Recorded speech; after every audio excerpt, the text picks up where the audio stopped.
Alors bonjour, Église La Bible parle de toute la province de Québec et ceux qui nous visitent. Alors si vous le voulez bien, on va ouvrir en prière. Alors merci Seigneur pour ta parole, Seigneur.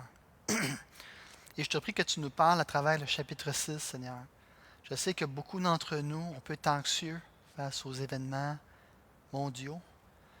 Euh, et Seigneur, on se demande, est-ce que c'est la fin, Seigneur? Est-ce que c'est l'annonce de ton retour? Et Seigneur, encourage-nous par ta parole. Oui, ça va être des temps difficiles, ces temps de la fin. Mais en même temps, Seigneur, ça va être un temps glorieux où chacun d'entre nous va pouvoir lever la tête, Seigneur, parce que notre délivrance est proche. Alors, bénis ta parole dans le nom de Jésus. Amen. Alors, si vous voulez tourner avec moi dans le chapitre 6, juste pour le fun, puis je ne vous jugerai pas si vous ne l'avez pas fait, qui a lu les textes que je vous avais dit, chapitre 6, Matthieu 24, Exode 19 et Exode 24? Personne. Bon, c'est pas grave.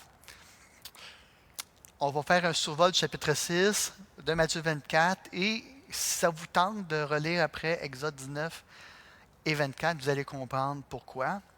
Le titre du message ce matin, c'est Les sceaux de l'Apocalypse.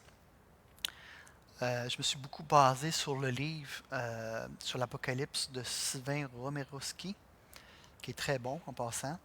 Je vais lire l'Apocalypse 6, mais la version second 21, parce qu'il y a des choses qui sont un petit peu plus claires dans la second 21. Alors, je commence. Je vis alors l'agneau ouvrir un des 7 sceaux, et j'entendis l'un des 4 êtres vivants dire d'une voix de tonnerre, Viens. Je regardai, et je vis un cheval blanc. Celui qui le montait avait un arc. Une couronne lui fut donnée. Il partit en vainqueur et pour remporter la victoire. Quand il ouvrit le deuxième sceau, j'entendis le deuxième être vivant dire, Viens. Un autre cheval, rouge feu, apparut. Celui qui le montait reçut le pouvoir d'enlever la paix de la terre afin que les hommes s'entretuent. Et une grande épée lui fut donnée. Quand l'agneau ouvrit le troisième sceau, j'entendis le troisième être vivant dire, Viens. Je regardai et je vis apparaître un cheval noir. Celui qui le montait tenait une balance à la main. Et j'entendis une voix dire, au milieu des 4 êtres vivants, une mesure de blé pour une pièce d'argent et 3 mesures d'orge pour une pièce d'argent, mais ne touche pas à l'huile et au vin. Quand il ouvrit le quatrième seau, j'entendis le quatrième être vivant dire, Viens. Je regardai et je vis un cheval verdâtre. Celui qui le montait avait pour nom la mort. Et le séjour des morts l'accompagnait. Il reçut le pouvoir sur le corps de la terre de faire mourir les hommes par l'épée, par la famine, par la peste et par les bêtes sauvages de la terre. Je vais lire, je vais continuer le texte plus tard dans le message, mais avouez que c'est assez rough comme texte, hein? C'est pas évident. Et vous savez, des films sur les 4 chevaliers de l'Apocalypse, il y en a eu. Hein? Des gens qui se sont appelés eux-mêmes les 4 chevaliers de l'Apocalypse, il y en a eu aussi. Et la raison que ça nous fascine tant, la fin des temps, c'est qu'on est dans un monde, et surtout maintenant, qui semble être ébranlé par l'incertitude. Notre époque semble être marquée par un sentiment d'anxiété généralisée. Pourquoi? À cause des guerres, des crises économiques, des catastrophes naturelles, des pandémies comme on a vécu il n'y a pas si longtemps, des injustices et des gouvernements mondiaux qui nous entourent, soyons honnêtes, de toutes parts. Et le sol semble trembler sous nos pieds alors que les médias nous bombardent de récits de chaos, de peur et de tragédie. Et la question pour nous, c'est où trouver un refuge, une angle dans ce monde si instable. Et le livre de l'Apocalypse, qui semble être un livre si terrifiant et en même temps si mal compris, s'adresse à nos craintes. C'est fait pour rassurer les chrétiens. Je veux juste rappeler que le livre de l'Apocalypse est un livre qui a été écrit pour encourager l'Église persécutée. Et quand on lit l'Apocalypse, on se rend compte que Dieu est souverain, même dans un monde de chaos. Dieu a un plan parfait. Et il y a 2 textes clés que j'aimerais qu'on voit ensemble parce qu'il y a un parallèle entre les deux, c'est-à-dire Apocalypse 6 et Matthieu 24, qui nous offre une vision de la fin du monde qui est terrifiante, mais aussi profondément encourageante. Et en les étudiant, on va se rendre compte que Dieu n'est jamais pris au dépourvu. T'sais, nous, des fois, on se dit, t'es où Dieu? Comment ça se fait que tout ça arrive? Mais Dieu a un plan parfait. Et j'ai lu la fin du livre et on triomphe à la fin. Juste vous le dire, là, pour ceux qui s'inquiètent. Et donc, quand on a vu la semaine passée, on a vu que un livre scellé est donné à l'agneau qui est écrit en dehors et à l'extérieur, scellé de 7 sceaux. Et juste vous poser la question, d'après vous, c'est quoi ce livre scellé-là? D'après vous, c'est quoi ce livre scellé-là?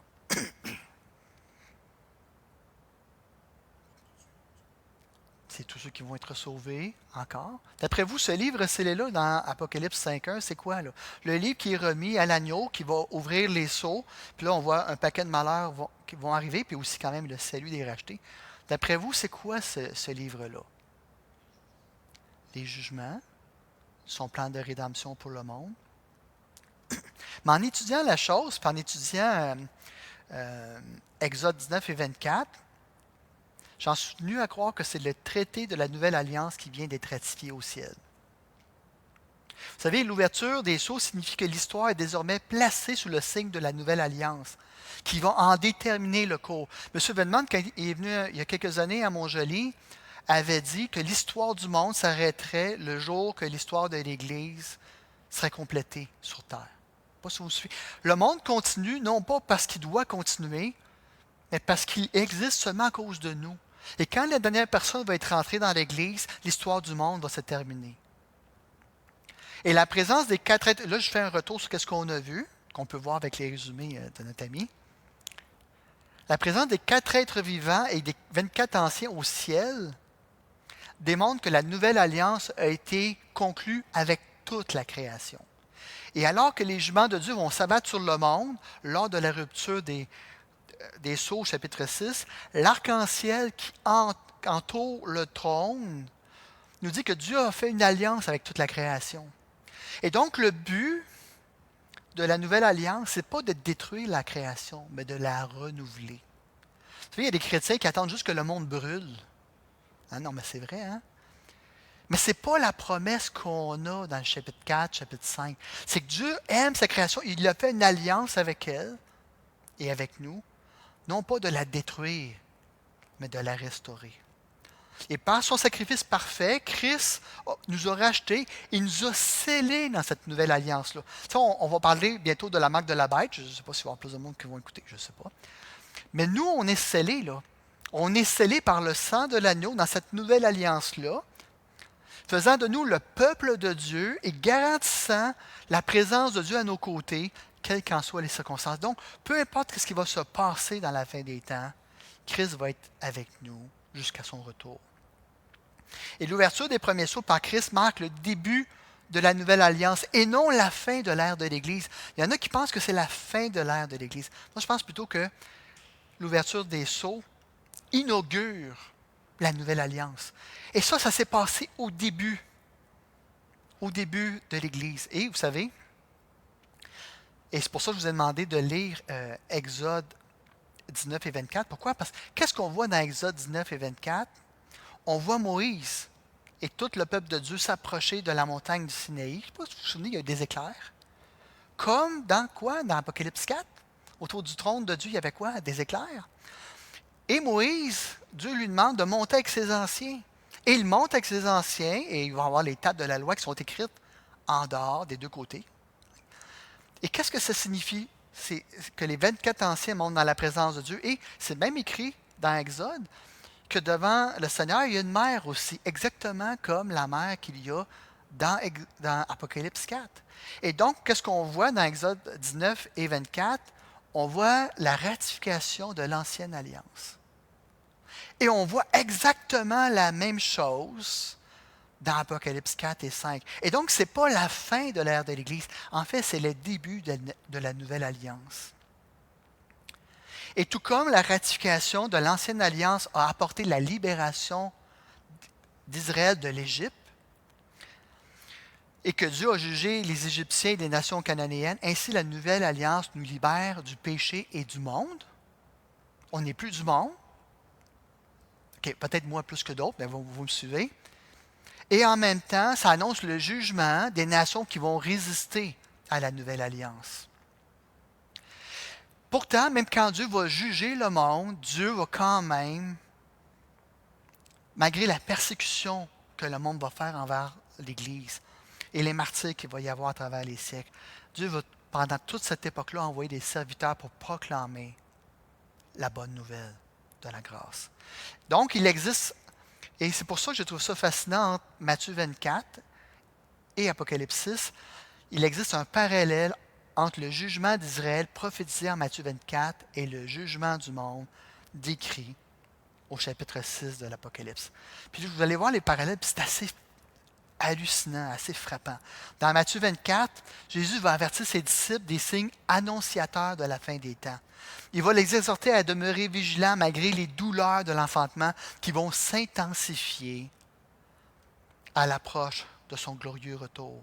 Et donc, malgré les visions apocalyptiques qui peuvent nous sembler terrifiantes, c'est en Christ que réside notre espérance. Il est la clé pour comprendre le plan divin. Il est le refuge ultime pour tous ceux qui placent leur confiance en lui. Et j'aimerais qu'on voit 3 points ensemble aujourd'hui. Premièrement, c'est un réveil et pas seulement une colère. Deuxièmement, c'est la puissance du témoignage. Et troisièmement, c'est Christ, notre refuge au jour du jugement. Et donc, premièrement, c'est un réveil, pas seulement une colère. Prenons le temps d'examiner l'ouverture des sceaux par l'agneau, les 6 premiers sceaux de l'Apocalypse. Donc, le premier sceau, qui est un cheval blanc, et les faux prophètes. Donc, le premier sceau révèle un cavalier blanc portant un arc et une couronne, symbole de conquête. Et Jésus, dans Matthieu 24, 4 à 5, va dire « Prenez garde que personne ne vous séduise, car plusieurs viendront sous mon nom, disant « C'est moi le Christ ». À quoi correspond le premier cavalier de ceux qui veulent s'essayer, d'après vous? Le premier cavalier correspond à quoi, d'après vous? Oui? Tu n'as pas compris? D'après vous, le premier cavalier blanc, là, est-ce qu'il y en a qui pensent que c'est Jésus? C'est pas Jésus. D'après vous, c'est qui le premier cavalier blanc qui va à la conquête du monde? C'est les faux sauveurs. C'est l'esprit de séduction. C'est les idéologies trompeuses qui prétendent offrir la paix sans Christ. C'est les promesses illusoires de conquête territoriale censées apporter la paix et la prospérité.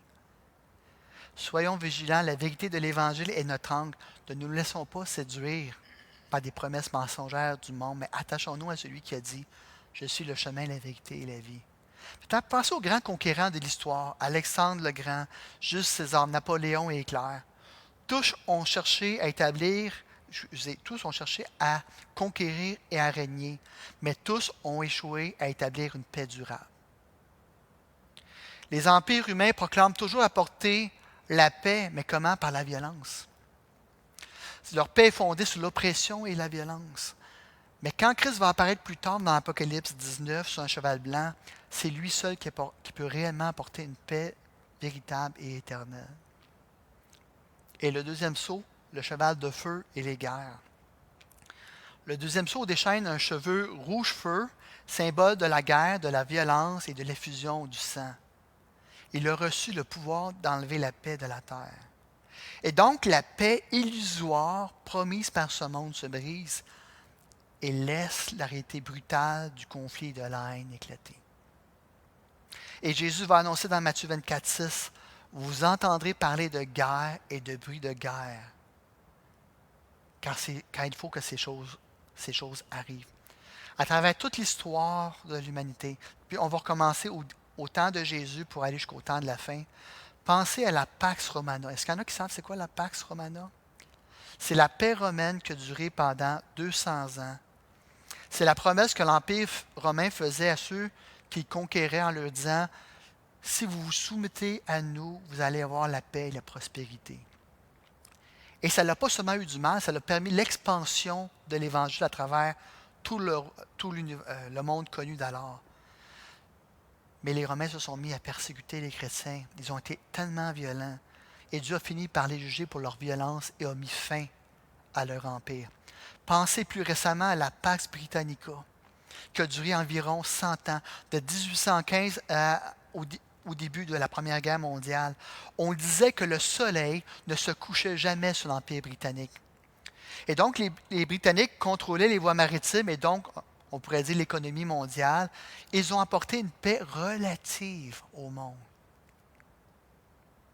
Pensez maintenant à la Pax Americana, qui dure depuis la Deuxième Guerre mondiale. Par leur victoire, leur puissance et leur influence dans le monde, les Américains ont apporté une paix basée sur leur protection. Et on peut se demander avec les derniers événements si cette paix-là n'est pas en train de se terminer. Qu'est-ce qui va se passer quand la paix se termine? OK, je vous pose la question. Est-ce que c'est Dieu qui amène la guerre? C'est les hommes. Quand Dieu enlève sa paix, les hommes vont s'entretuer.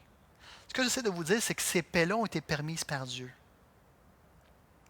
Ces paix-là ont duré parce que Dieu a mis des limites à notre folie. Mais quand Dieu enlève sa paix, les hommes retournent à leur naturel, ils vont s'entretuer.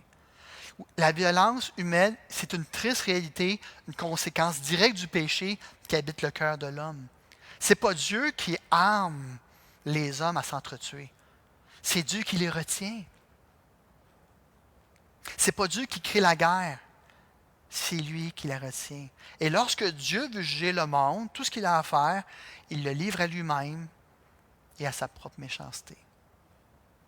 Vous savez, le 20e siècle, malgré ses progrès technologiques, a été le plus sanglant de l'histoire humaine. Il y a eu 2 guerres mondiales, il y a eu des génocides, des conflits civils, environ 100 millions de morts dans des conflits. 100 millions. Plus de personnes sont mortes dans le siècle dernier que dans tous les siècles précédemment combinés. Et on est supposé être plus intelligent, hein? Mais on est plus intelligent pour se tuer et pour faire la guerre. Mais d'où viennent ces guerres-là? Ça vient de nos péchés personnels, la jalousie, l'orgueil, l'envie, la colère. Ces péchés personnels, quand on leur donne du pouvoir, se manifestent à l'échelle mondiale dans des conflits et dans la violence. Et la guerre est une conséquence directe de notre péché collectif. Maintenant, en tant que chrétien, on ne devrait pas céder à la peur. Prions pour la paix, proclamons l'évangile de la paix et rappelons-nous que notre combat à nous n'est pas contre la chair et le sang, comme nous le dit Éphésiens 6:12. Le 3e sceau, le cheval noir et la famine. Et donc, le 3e sceau introduit un cheval noir où une voix crie une mesure de blé pour une pièce d'argent. Qu'est-ce qu'on voit dans notre texte? C'est le prix d'une mesure de blé. On voit que le prix d'une mesure de blé, c'est le salaire d'une journée au complet. Le cavalier tient une balance pour peser les denrées alimentaires à des prix exorbitants, symbole de l'injustice économique et de la difficulté à obtenir les biens essentiels. C'est l'image de la famine et de la pénurie économique. Et Jésus avait prophétisé dans Matthieu 4 qu'il y aurait des famines en divers lieux comme signe avant-coureur. Elles sont le résultat de quoi, d'après vous, ces famines-là? De la guerre? De la guerre territoriale? De la guerre ethnique? Ou de la guerre économique?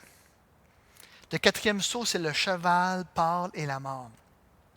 Et donc, on voit un cheval pâle et verdâtre chevauché par la mort. Et ce cheval chevauché par la mort est suivi par le séjour des morts. Il reçoit le pouvoir de faire périr le corps des habitants de la terre. Savez-vous, on s'en va vers ça. La mort est le résultat de quoi? De la guerre, de la famine et des épidémies qui s'ensuivent. La mort elle-même est le jugement ultime sur le péché, nous dit Romains 6:23. Vous savez, le monde n'est pas neutre. Il est sous le jugement de Dieu à cause du péché. Et donc, c'est un avertissement pour le monde. Et vous savez, c'est une bonne nouvelle à quelque part. Pourquoi? Parce qu'alors que le monde subit ce qu'il mérite, les gens vont se tourner vers Dieu. Plus que jamais. Nous, on pense que la pire chose qui peut arriver, c'est ces choses-là. Mais si on a un regard sur l'éternité, on va se rendre compte que, alors que les gens, leurs idoles sont abattues, toutes les choses dans lesquelles ils s'appuyaient pour se donner une sécurité, une richesse, puis une identité, quand toutes ces idoles-là tombent à terre, ils se tournent vers le seul qui peut réellement leur offrir un refuge, c'est-à-dire Christ. D'ailleurs, Jésus évoque dans Matthieu 24, 8, tout cela ne sera que le commencement des douleurs. Et donc, tous ces phénomènes-là sont cycliques et vont s'intensifier alors qu'on s'approche du retour de Christ. Et pour les non-croyants, ces jugements-là sont un avertissement sérieux et un appel à la repentance.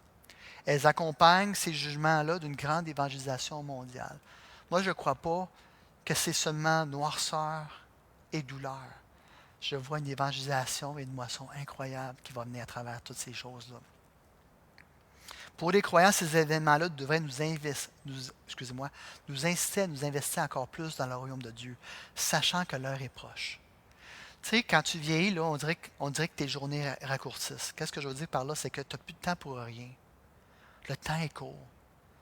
Tu te poses la question, est-ce que j'ai du temps pour perdre? Est-ce que j'ai du temps à perdre dans ces choses-là? Ou est-ce que je veux m'investir vers ce quoi je m'en vais dans l'éternité? Je veux m'investir dans le royaume de Dieu. Je veux m'investir dans des choses qui vont rapporter pour l'éternité. Ton voisin, tes enfants. Tu veux être un exemple pour eux de Christ. Ton Église, tu veux y être. Tu veux t'investir. Tu veux t'investir dans des choses qui vont rapporter du fruit et pour le monde et pour l'Église. Parce que c'est la seule chose qui va rester. Tout le monde et toute son image et toute sa gloire sont temporaires. Les seules choses éternelles sont devant moi ici. Ce qui m'amène à mon deuxième point, la puissance du témoignage. Alors, si vous voulez, on va lire les versets 9 à 11 d'Apocalypse 6. Quand il ouvrit le 5e sceau, je vis sous l'autel l'âme de ceux qui avaient été mis à mort à cause de la parole de Dieu et à cause du témoignage qu'ils avaient rendu. Ils crièrent d'une voix forte. Jusqu'à quand, Maître saint et véritable, tendrais-tu à faire justice et à venger notre sang sur les habitants de la terre? Une robe blanche fut donnée à chacun d'eux. Ils reçurent l'ordre de rester en repos un petit moment encore, jusqu'à ce que le nombre de leurs compagnons de service et de leurs frères et sœurs qui devaient être mis à mort comme eux soit au complet. Ce qui nous amène au 5e sceau qui est les martyrs sous l'autel. Et le 5e sceau se divise en 3 parties. Premièrement, c'est l'image des martyrs chrétiens, ceux qui ont donné leur vie pour leur foi. Vous savez, l'Église primitive a vécu des persécutions intenses. Si je ne me trompe pas, pendant 100 ans, c'était interdit d'être chrétien. Pensez à des martyrs comme Polycarpe qui a dit en allant au bûcher, « Je sers Christ depuis 86 ans, et il ne m'a jamais fait de mal. Comment pourrais-je blasphémer mon roi qui m'a sauvé? » Pensez aux croyants contemporains qui sont persécutés en Corée du Nord, en Iran, ou dans certaines régions de l'Inde et de la Chine. Leur sang témoigne de la réalité de leur foi. Vous savez, des fois, nous, il neige et on n'est pas à l'église. La neige nous ralentit. Eux, là, ils faisaient face au bûcher. Ils avaient un choix beaucoup plus difficile que le nôtre. Hein? Et leur sang témoigne de la réalité de leur foi. Deuxièmement, le cri des martyrs. Jusqu'à quand, Seigneur? Ça, c'est le cri de tous ceux qui souffrent injustement à cause de leur foi et qui s'attendent à la justice divine. Alors, pourquoi est-ce que Dieu les fait attendre d'après vous? Pourquoi Dieu ne leur rend pas justice tout de suite?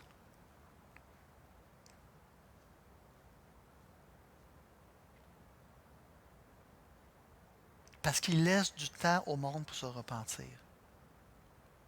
Pierre nous dit dans 2 Pierre 3,9 que le Seigneur ne tarde pas dans l'accomplissement de la promesse, comme quelques-uns le croient, mais qu'il use de patience envers vous, ne voulant qu'aucun périsse, mais voulant que tous arrivent à la repentance.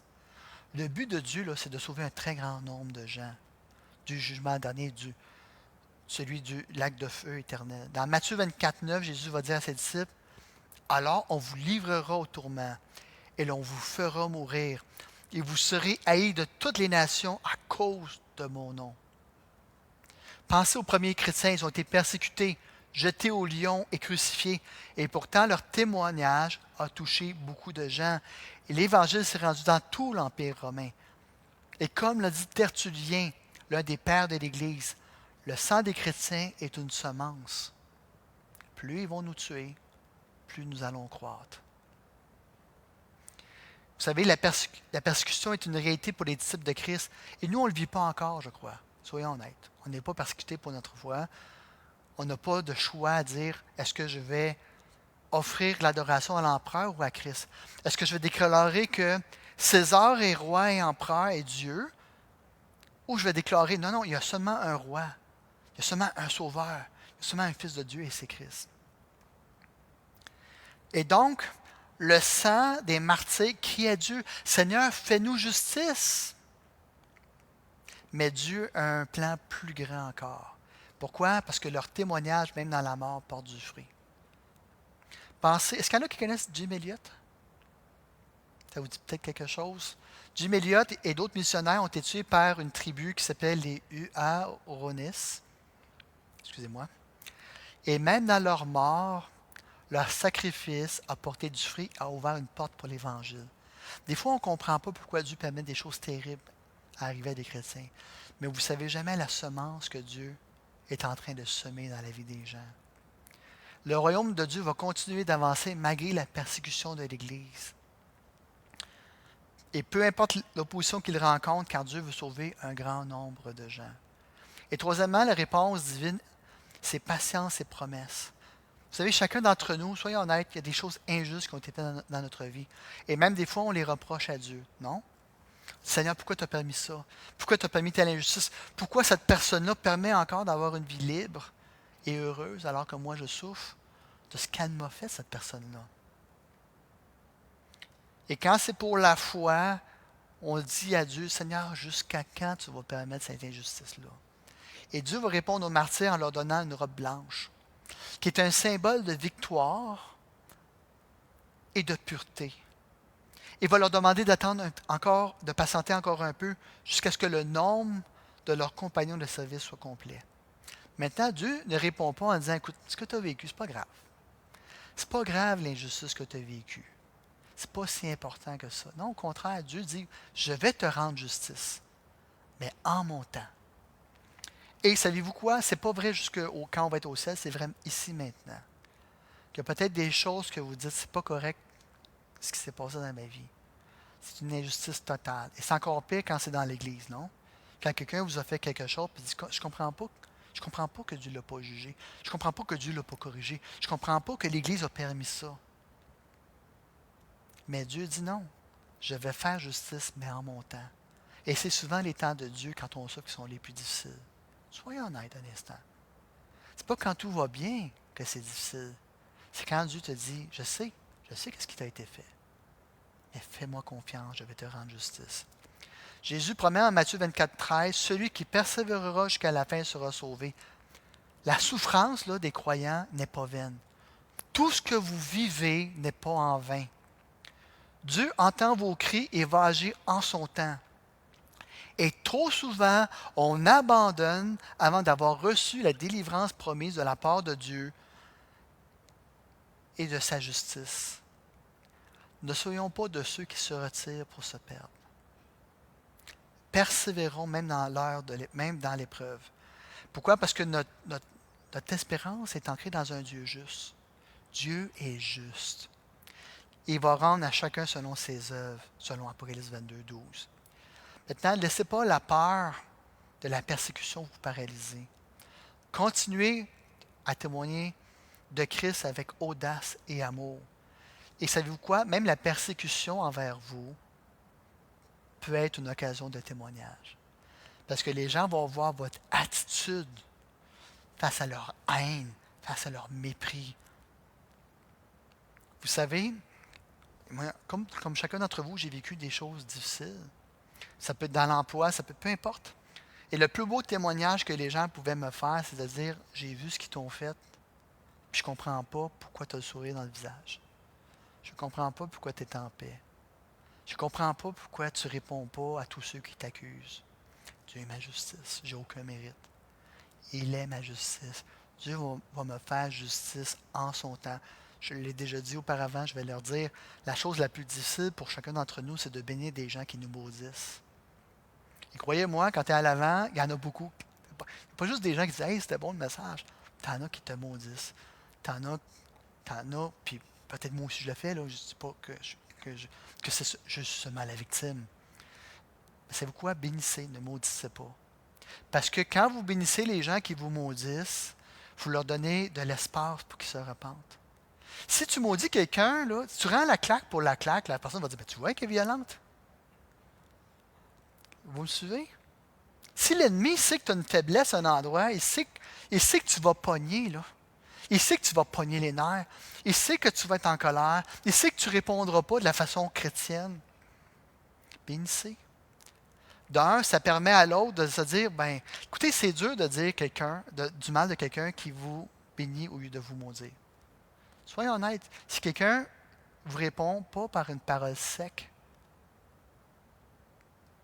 c'est dur de la maudire. Je ne dis pas que c'est impossible, là. Il y en a que c'est des experts. OK?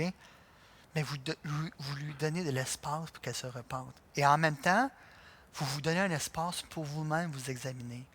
Mais peut-être que moi, je n'ai pas bien réagi dans la situation. Peut-être que j'aurais dû mieux agir. Bénissez, ne maudissez pas. Dieu est votre justice. Pourquoi? Parce que la persécution est temporaire et la récompense éternelle est incomparable. On ne comprend pas la gloire qui s'en vient, mais Dieu nous promet qu'il va nous faire justice. Les martyrs d'Apocalypse 6 sont honorés devant le trône de Dieu. Vous savez, l'Évangile continue à se répandre encore plus en temps de persécution. La persécution, loin d'éteindre la foi, la purifie souvent et l'intensifie. En fait, c'est souvent le test pour voir si tu es attaché à Christ ou pas attaché à Christ. Étonnez-vous pas que s'il y a des temps de persécution viennent sur l'Église, ne vous étonnez pas que des gens qui vont abandonner l'Église. Des gens vous disent, il me semble qu'il était chrétien, lui, il levait les mains, il disait Jésus, payait sa dîme, il s'impliquait dans l'Église. Nous, on ne connaît pas le cœur des gens. Dieu le connaît. C'est seulement dans le temps de l'épreuve, le temps de l'injustice, qu'on va voir si vous êtes réellement un croyant ou pas. Vous savez, Joseph là, a été maltraité par ses frères, mais il était attaché à Dieu. Moïse a été rejeté comme sauveur, a été traité injustement par les gens qu'il voulait délivrer. Vous pensez que vous êtes mieux que lui? Non. Vous allez être traité injustement même par des gens que vous pensez être super chrétiens. Mais c'est votre réaction. Dans le temps de l'épreuve, dans le temps de la persécution, dans le temps de l'injustice, c'est là où on va voir qui vous êtes réellement attaché. Mais c'est une bonne nouvelle parce que la persécution, au lieu d'éteindre l'Évangile, l'alimente. Au lieu que les gens se détournent, oui, il y a des gens qui vont abandonner, oui, il y a des gens qui vont renier la foi qu'ils disaient avoir, mais vous allez voir entrer dans les portes de l'Église des gens que vous ne penseriez jamais se convertir. Pourquoi? Parce que ce n'est pas notre œuvre. C'est Christ qui fait l'œuvre. Matthieu 24 confirme cette vérité lorsque Jésus dit « Cette bonne nouvelle du royaume sera prêchée dans le monde entier pour servir de témoignage à toutes les nations. Alors viendra la fin. » Et donc, l'évangélisation mondiale va précéder le retour de Christ, même au milieu du trouble et de la persécution. Et dernièrement, Christ, notre refuge, je vous invite à tourner avec moi au verset 12. On va lire les versets 12 à 17.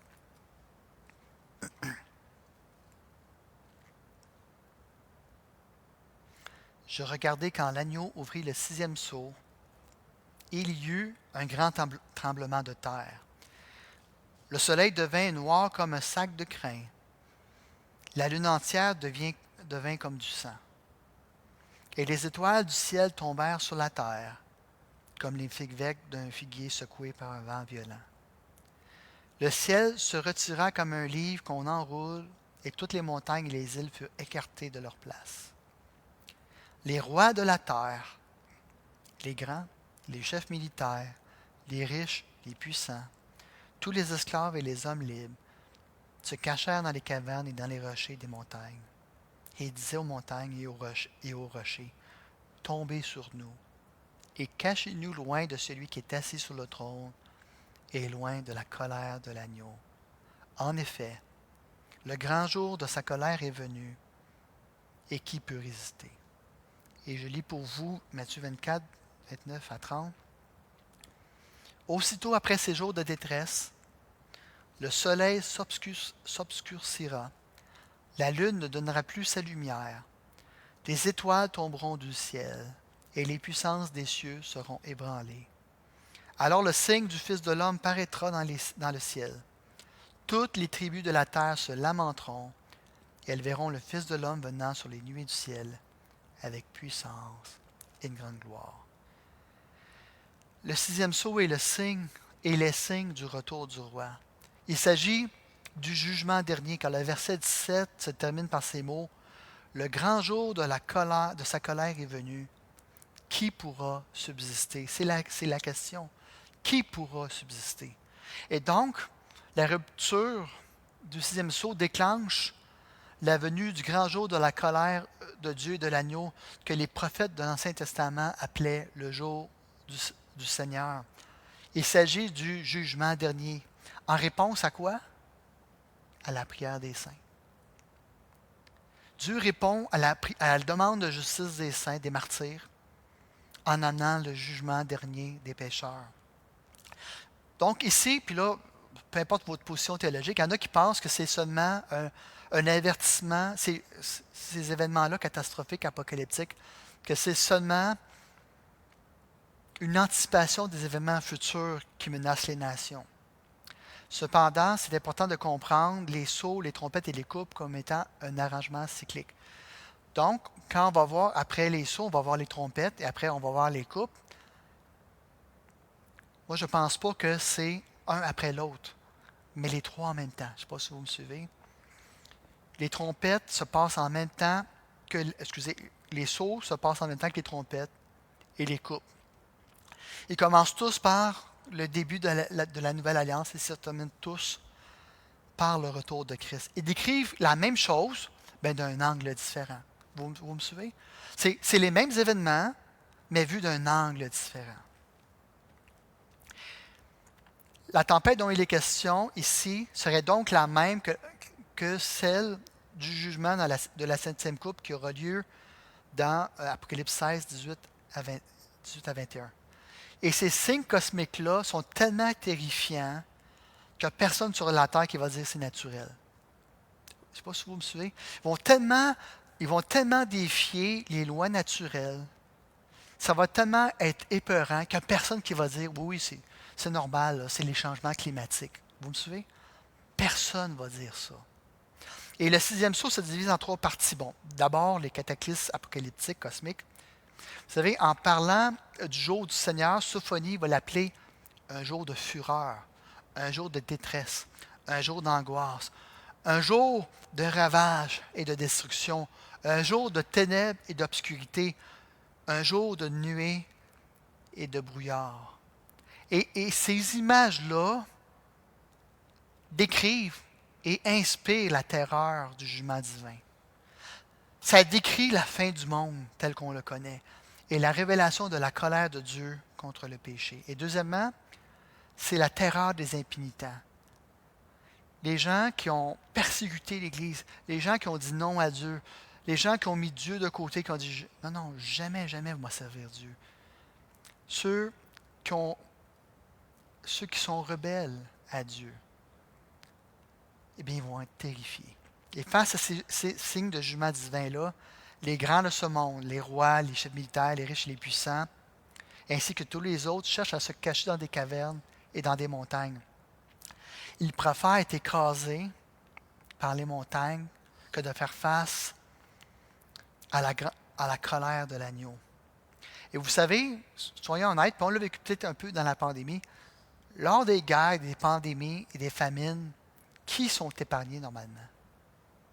Les grands. Les grands de ce monde. Tu sais, pendant la pandémie, là, tu es riche puis tu as une île, tu peux aller avec ta gang, te sauver. Hein? Quand il y a des guerres, là, puis dans ton pays, c'est la famine, les grands, eux autres, là, c'est le festin, c'est le banquet. Là. Vous me suivez?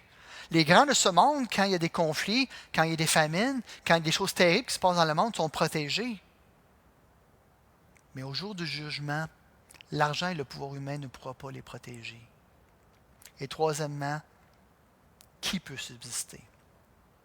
Et la réponse à cette question terrifiante-là se trouve non pas dans notre propre justice, mais dans l'œuvre de Jésus-Christ, l'œuvre accomplie. En parlant du jugement dernier, Joël 3,16 nous rassure en disant « Le ciel et la terre sont ébranlés, mais l'Éternel est un refuge pour son peuple. » Peu importe qu'est-ce qui va se passer dans le monde, peu importe là, si notre économie s'écrase, peu importe si la guerre vient, Dieu va nous protéger en tant que croyants. Ces bouleversements précèdent le retour de Christ. Ceux qui le rejettent vont trembler. Ceux qui rejettent Christ vont le trembler. Mais les rachetés vont relever la tête parce qu'ils savent que c'est leur jour à eux aussi. Ceux qui peuvent se tenir debout sont ceux qui sont scellés par Dieu, qui appartiennent à Christ et qui trouvent leur refuge en lui. Le seul refuge contre la colère de Dieu est Dieu lui-même, incarné en Jésus-Christ. Pourquoi? Parce que Christ a pris lui-même le jugement que nous méritions, afin qu'au jour du jugement, au lieu qu'on soit jugé, on soit béni. Pourquoi? Parce que la vie parfaite de Christ, il va nous donner sa justice et ses bénédictions. Et il nous a pardonné nos fautes à la croix. Et alors que le monde va être jugé, nous, on va arriver et on va recevoir les bénédictions de Christ et on va rentrer dans le royaume de Dieu. Christ est l'agneau de Dieu qui ôte le péché du monde. Il a pris notre place. Il a porté notre jugement. Et en nous repentant, en mettant notre foi en lui, on est justifié devant Dieu parce que nous sommes couverts par son sang et nous trouvons un refuge en lui. Est-ce qu'il y en a qui se souviennent de l'attentat terroriste au Bataclan il y a quelques années? Puisque des islamistes sont arrivés et avec des mitraillettes se sont mis à tirer dans le tas. Il y avait, je pense qu'il y a un homme ou deux, mais je pense qu'il y a un homme qui a donné un témoignage. Puis quand ça venait juste d'arriver, il était couvert de sang, le monsieur, de la tête jusqu'aux pieds. Et lui, la façon qu'il avait survécu, c'est que quand les terroristes étaient entrés dans le Bataclan, ils s'étaient mis à tirer dans le tas, tout le monde se mettait à tomber à terre. Puis lui aussi a tombé à terre. Puis il y a des cadavres qui sont tombés sur lui et se sont vidés de leur sang sur lui. Et parce qu'il était couvert de sang, les terroristes n'ont pas tiré sur lui. Et lui, il a dit à tout le monde qu'il a été sauvé par le sang des innocents. À combien plus forte raison, nous, on va être sauvés par le sang d'un innocent, de Jésus-Christ. En conclusion, si on croit que la fin du monde est proche, soyons honnêtes, nos priorités devraient changer. Parce que pourtant, vivre comme ce n'était pas la fin du monde, ou plutôt que la fin n'est pas bientôt. Parce qu'on est plus absorbé par les plaisirs et les soucis de ce monde, donnant l'impression aussi que la mission d'évangéliser le monde n'est pas si importante que ça. Si on est saisi par le fait que le monde arrive à sa fin, on devrait avoir une urgence de témoigner de toutes sortes de façons. Vous savez, quand le maître va revenir, il va nous demander des comptes pour les dons qu'il nous a donnés. Mais beaucoup vont entendre Jésus leur reprocher de ne pas avoir servi son royaume en faisant fructifier les dons qu'il leur a donnés. Et ils vont être rejetés comme étant des serviteurs inutiles hors de son royaume. Moi, je ne veux pas que le Seigneur me voie et dire « Qu'est-ce que tu as fait des dons que je t'ai donnés? Est-ce que tu les as fait fructifier pour mon royaume? » Et de savoir que Jésus revient bientôt juger le monde et renouveler sa création devrait aussi changer notre perspective sur la justice et la souffrance. De savoir que Jésus, premièrement, lorsque des gens nous ont fait du tort, on aspire tous à la justice. À un tel point, comme le souligne Tim Keller, c'est que nous voulons aider Dieu à punir les coupables. Pourtant, en jugeant les autres, nous devenons aveugles à nos propres fautes. Ce n'est qu'en attendant le retour de Jésus, en ayant confiance en sa justice, que nos cœurs peuvent trouver la paix et subir l'injustice actuelle. Et deuxièmement et dernièrement, nous avons l'espoir dans la souffrance. Jésus promet que quand il va revenir avec puissance et gloire, que toute la souffrance et les larmes vont disparaître. Comme le dit Cornelius Plantinga, le retour de Christ est une bonne nouvelle pour les gens dont la vie est remplie de mauvaises nouvelles.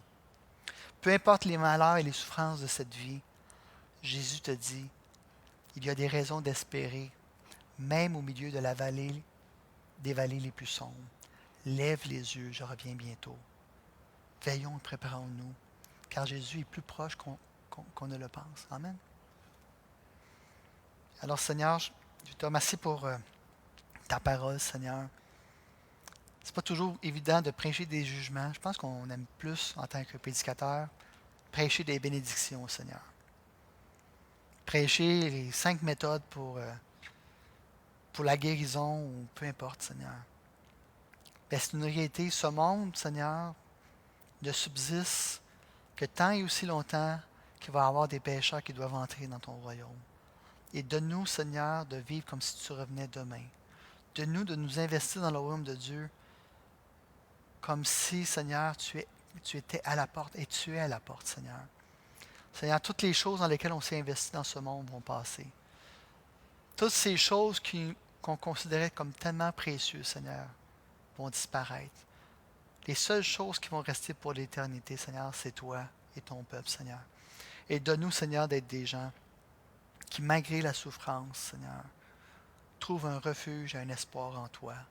Et s'il y a des gens qui écoutent ce message qui ne te connaissent pas, Seigneur, qui puissent venir au pied de ta croix et te demander pardon, Seigneur.